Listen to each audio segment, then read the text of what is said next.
இது வந்து 15 வருஷத்துக்கு முன்னாடி எஸ்சிசி சொன்னார். நான் கேட்டேன், அந்த சபையில் நான் இருந்தேன். சி ஜோசப் விஜய் எனும் நான் தன்னந்தனியாளு நீயால நம்ம பாரு.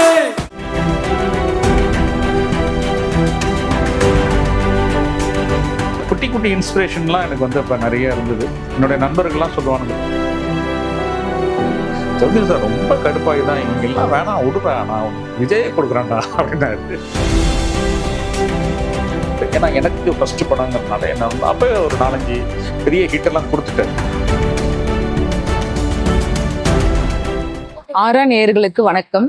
தமிழ்நாட்டின் முதல்வராக பதவியேற்றிருக்கக்கூடிய திரு விஜய் அவர்களை வைத்து பல வெற்றி திரைப்படங்களை கொடுத்த இயக்குனர்களை நம்ம சந்திக்க வந்துட்டு இருக்கோம். இன்னைக்கு நம்ம பாத்தீங்கன்னா எங்க இருக்கோம்னா தமிழ்நாடு திரைப்பட இயக்குனர்கள் சங்கம். வணக்கம். தமிழகமே திகைத்து நிற்கிறது, வரலாறு காணாத வெற்றி. ஜோசப் விஜய் அவர்களுக்கு எனது இதயம் கனிந்த நல்வாழ்த்துக்கள். துல்லாதமனம் துள்ளும் கதைக்கான இன்ஸ்பிரேஷன் அப்படின்னா ஃபர்ஸ்ட் வந்து எனக்கு சிட்டி லைட்ஸுங்கிற சார்லி சாப்மன் பிக்சர் தான் வந்தது.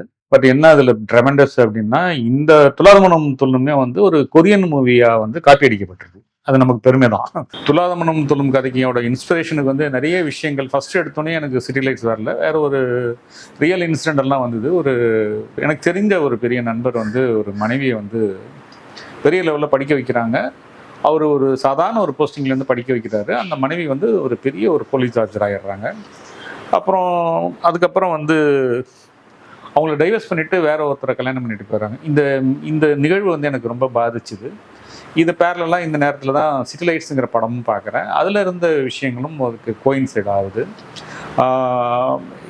இது வந்து நிறைய பேர் சிட்டி லைட்ஸ்னு சொன்னாங்க. பட் இந்த படமே வந்து துல்லாதமனம் துள்ளுமே கொரியன் மூவியில் வந்து கொரியன் லாங்குவேஜில் ஒரு ரீமேக் பண்ணி நம்ம படத்தை வந்து நம்மளுடைய ஸ்க்ரீன் பிளே அப்டேட் பண்ணி ஒரு படம் பண்ணியிருக்கிறாங்க. அந்த வகையில் எனக்கு வந்து நிறைய குட்டி குட்டி இன்ஸ்பிரேஷன்லாம் எனக்கு வந்து இப்போ நிறைய இருந்தது. என்னுடைய நண்பர்கள்லாம் சொல்லுவானுங்க, ஊரில் நடந்த விஷயமெல்லாம் வந்து இதை தானடா நீ அதை பண்ணியிருக்க, அதை தானடா நீ பண்ணியிருக்க, இந்த கட்டில் தூக்கி போகிற விஷயங்கள். ஸோ வாழ்வியில் நமக்கு அப்போ நம்ம உதவி இயக்குனராக இருக்கும்போது நமக்கு கிடைக்கக்கூடிய சின்ன சின்ன விஷயங்கள் எல்லாம் சேர்த்து தான் வந்து அது ஒரு படைப்பாக அது மாறினது. அப்போ ரொம்பவும் ஒரு தனிமையும் வந்து வறுமையும் இருக்கிறதுனால, தனிமையும் வறுமையும் சேரும்போது ஒரு படைப்புங்கிறது வந்து மிக அழகாக உருவாகும் அப்படிங்கிறது எனக்கு தெரியுது. இனிமேலும் வந்து அதுபோல் வந்து ஒரு ஸ்ட்ராங்கான ஒரு லவ் ஸ்டோரியை என்னால் பண்ண முடியாது.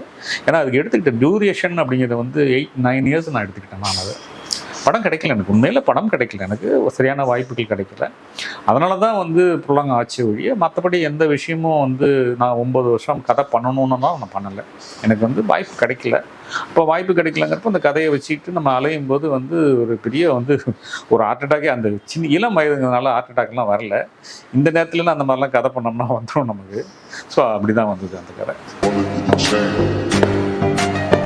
உண்மையை சொல்லணும்னா அது வந்து ஒரு வடிவேலில் வச்சு தான் முதல்ல ஆரம்பிக்கிறதா இருந்தது இந்த ஸ்கிரிப்டு. வடிவேலுக்கிட்டெல்லாம் போய் நான் வந்து கதை சொன்னேன். ஏன்னா அவர் ஆரம்ப காலத்தில் அவரும் வந்து அப்கமிங்கில் வந்துட்டுருக்காரு வடிவேல் சார். ஒரு 2-3 படங்கள் தான் பண்ணியிருக்காரு. இப்போ நானும் அவரும் அப்போ ரொம்ப நல்ல நண்பர்கள். முருகேசன் சொல்லிட்டு வடிவேல்கிட்ட ஒரு மேனேஜர் இருப்பார். அவரும் வடிவேலும் தான் உட்காந்து அந்த கதையை கேட்டாங்க. அந்த பதஷ்டம் வந்து இன்னும் என்னுடைய கண்ணுக்கு தெரியுது. அது பதஷ்டம் ஆயிட்டாங்க 2 பேருமே. என்னடா எழில் இப்படி ஒரு கதை சொல்லியிருக்காப்புல, தூக்க முடியலடா, என்னால் முடியலடா, சாப்பிட முடியலடா அப்படின்னு சொல்லி வடிவேல் சொன்னதும் ஆகட்டும். இன்றைக்கும் வந்து அந்த கதையில் கிளைமேக்ஸில் வடிவேல் சொன்ன ஒரு கருத்து தான் வந்து நான் வச்சுருப்பேன். நான் அதை வடிவேல் அவர்கள் சொன்னாங்க, ஐயோ இந்த நேரத்தில் வந்து அடித்து இப்படி தூக்கிட்டு போகிறாங்கடா, அப்படியே விட்டுறாத எழில், அந்த இடத்துல வந்து ஏதோ ஒரு குட்டின்னு ஒரு குழந்தை இருக்குது, அதை தூக்கி முத்தம் கொடுக்கட்டும் அப்படிங்கிற ஒரு பாயிண்ட்டை வந்து வடிவேல் சொன்னார்.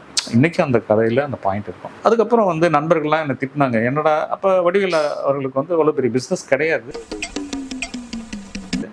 நல்ல கதையாக இருக்கடா, ஒரு ஹீரோவுக்கே மாற்றலாமேடா அப்படின்னு சொன்னாங்க. அப்புறம் ஹீரோ சைடுக்கு மாற்றின பிறகு அது ஒரு 35-40 ப்ரொடியூசர்கிட்ட நான் சொல்லியிருப்பேன். எனக்கு வந்து எல்லா இடமே வந்து மிகப்பெரிய வந்து ஒரு நெகட்டிவான ஒரு இதுதான் கதை சொல்லி முடிக்கும்போது. யாருக்கிட்ட போய் இந்த கதையை சொன்னாலுமே வந்து முகம் சொல்லிப்பாங்க, கதையை ஏற்றுக்க மாட்டாங்க. அப்போ எனக்கு ஒரே ஒரு நம்பிக்கை தான் இருந்தது, ஆபி சௌத்ரி சாரை எப்படியாவது சந்திச்சிடணும், சொல்லிடணும்னு ரொம்ப கஷ்டப்பட்டுக்கிட்டு இருந்தேன். அப்போ அவரை மீட் பண்ணுறது அவ்வளோ ஈஸியான விஷயம் கிடையாது. அப்போ தான் நண்பர் ட்ராக் சுரேஷ் மூலியமாக ஆபி சௌத்ரி சார் மீட் பண்ணேன். நான் நினச்சது அதான் ஒரு வேவ் லென்த்துங்கிறது ஒன்று இருக்கும். நம்மளுடைய உணர்வும் இன்னொருத்தரோட உணர்வும் பொருந்துகிற நேரத்தில் தான் அது ஒரு விஷயமா அங்கே ஒன்றும் வரும். அங்கே போய் சௌத்ரி சார்கிட்ட சொன்ன உடனே அவரோட பூரிப்பும் அவருடைய சந்தோஷமும் அந்த முகத்தில் அப்படியே அப்படியே பிரகாசமாக தெரிஞ்சது. அப்படியே கட்டி பிடிச்சிட்டாரு அந்த விஷயம். அன்னைக்கே வந்து அது ஓப்பன் ஆயிடுச்சு. அதுக்கப்புறம் சௌத்ரி சாரும் அங்கேயும் ஒரு 4-5 ஹீரோலாம் சொல்லி அதை வேணான்னு சொன்ன பிறகு தான் சௌத்ரி சார் ரொம்ப கடுப்பாகி தான் இவங்கெல்லாம் வேணாம் விடுறா, நான் உனக்கு விஜயை கொடுக்குறேன்டா அப்படின்னாரு. அந்த வார்த்தை எனக்கு ரொம்ப சந்தோஷமா இருந்துச்சு. சொன்ன மாதிரியே கொண்டு கொடுத்தாரு. தமிழ்நாட்டில் இருக்கிற ஃபேன்ஸ் வந்து ஒரு 100%ன்னா கேரளாவில் இருக்கிறது வந்து 200% வந்து அந்த படத்துக்கான ஃபேன்ஸ் இருப்பாங்க. அப்படி நான் கேரளா போகிறப்பெல்லாம் எனக்கு வந்து அவ்வளோ ஒரு மரியாதை இருக்கும். அங்கே எனக்கே தெரியாது என்னடா அப்படின்னா அந்த ஒரு படம் தான் வந்து அவங்க எல்லாருமே என்கிட்ட சொல்கிறது. ஏன்னா அவங்க வந்து ஏன்னா மற்ற லாங்குவேஜுக்கு எல்லாம் விட வந்து ரொம்ப அற்புதமான விஷயங்களை வந்து கொண்டாடுறவங்க வந்து கேரள மக்கள். அவங்க மனசில் வந்து இவ்வளோ அழகாக அந்த படம் இடம் பிடிச்சிருக்கு அப்படிங்கிறது வந்து எனக்கு ரொம்ப ஆச்சரியமாக இருந்தது. இப்போ ரீசெண்டாக வந்து அந்த பிரிண்ட் செக் பண்ணுறதுக்காக சௌத்ரி சார் வந்து சின்னையன் மூலியமாக அனுப்பிச்சிருந்தாங்க.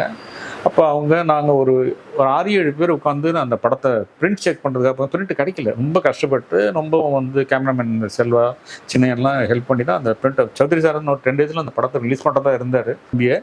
என்னுடைய அசிஸ்டன்ட் டைரக்டரும் 2 பேரும் வந்து படம் பார்த்துட்டு அப்படியே அதிர்ச்சியிலே உட்காந்துருக்காங்க. அவங்க எல்லாம் தேட்டரில் அந்த மூடில் அந்த படம் பார்த்துட்டு எப்படி நான் வந்து துலாதமனம் துள்ளும் தேட்டரில் போய் படம் பார்த்தப்ப ஓப்பனிங் ஷோ நான் திருப்பதியிலேருந்து வந்து அந்த புந்தமல்லியில் சுந்தர் தேட்டரில் படம் பார்க்குறப்ப இந்த கிளைமாக்ஸில் மொத்த தேட்டரும் ஓன்னு கத்திக்கிட்டு எழுந்திரிச்சிச்சோ அந்த உணர்வு இன்றைக்கும் அந்த படம் பார்க்குறப்ப அடுத்த ஜென்ரேஷனுக்கு இருக்கிறது எனக்கு ரொம்ப ஆச்சரியமான விஷயம். என்னால் நினைச்சாலும் கூட சரி யாராலுமே வந்து இப்படி ஒரு அமைப்பை வந்து இறைவன் கொடுக்க மாட்டான். இறைவனோட அருள் இல்லாமல் அந்த மாதிரி ஒரு படம் கொடுக்க முடியாது.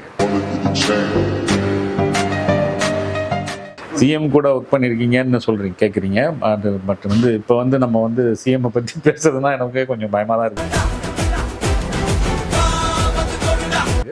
பட் அந்த நேரத்தில் வந்து அவர் ஒரு சராசரியாக வந்த சராசரி ஒரு ஹீரோவாக தான் என்கிட்ட அன்பாக பழகினார். ஏன்னா எனக்கு ஃபஸ்ட்டு படங்கிறதுனால என்ன அப்போ ஒரு 4-5 பெரிய ஹிட்டெல்லாம் கொடுத்துட்டார் விஜய் சார்.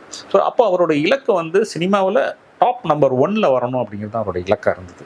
ஸோ அப்போ அவருக்கு வந்து அரசியல்லாம் வந்து பெருசாக அவருக்கு வந்து எய்ம் இல்லை. நான் எஸ்ஏசி சார் வந்து எனக்கு ரொம்ப க்ளோஸ் எனக்கு. ஏன்னா வந்து யூனியனில் வந்து ஒரு தலைவராக இருக்கும்போது நான் வந்து பொறுப்புலாம் இருந்திருக்கேன்.